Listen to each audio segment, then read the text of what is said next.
Welcome back to our channel. మళ్ళీ ఒక short video అయితే వచ్చేసాను. ఏంటి అనుకుంటారా, ఈరోజు మా ఇంటి టిఫిన్ అండి. ఇది టిఫిన్కి అయితే అటుకులు అయితే చేస్తున్నాను.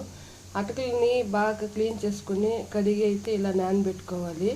అది ఇలా అయితే వస్తుంది, అంటే విడివిడిగా అయితే ఉంటుంది. ఇదైతే నానబెట్టుకొని పక్కలా తీసుకున్నాను. అలాగే బాండ్లీ పెట్టుకొని స్టవ్ తీసుకొని బాండ్లీ పెట్టుకొని దాంట్లో శనగగింజలు శనగబ్యాలు వేసి వేయించుకొని తర్వాత ఆనియన్స్ కరివేపాకు పచ్చిమిరపకాయలు వేసి వేయించుకుంటానండి.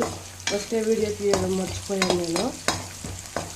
ఇప్పుడైతే గోల్డెన్ బ్రౌన్ కలర్ వచ్చింది కదండి. దీంట్లోకి అయితే టమాటాలు వేసుకుందాం.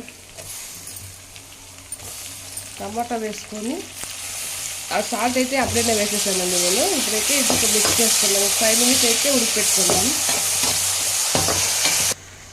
ఇప్పుడైతే టమాటా అయితే ఉడికిందండి. దీంట్లోకి అయితే ఒక 1/2 టీ స్పూన్ పసుపు వేసుకుంటాను. పసుపు వేసి బాగా అయితే ఒక 1 మినిట్ అయితే కలిపేసుకుందాం చాలు.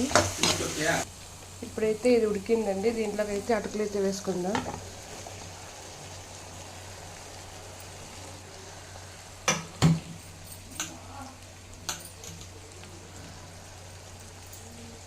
ఇప్పుడైతే దీన్ని బాగా మిక్స్ చేసుకుందాం.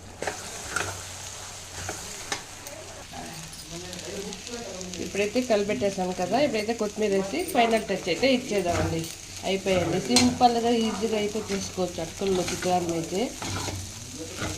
బాగా 5 మినిట్స్ అన్నీ రెడీ చేసుకుంటే ఒక 5 మినిట్స్లో అయిపోతుంది అంతే. చూడండి, ఇలా అయితే రెడీ అయిపోయింది. కలర్ఫుల్గా కనిపిస్తుంది కదా. ఇది అటుకుల చిత్రాన్ని. ఓకేనండి, బాయ్. ఇదండి మా వీడియో. మీకు నచ్చితే లైక్ చేయండి. ఓకేనండి, బాయ్.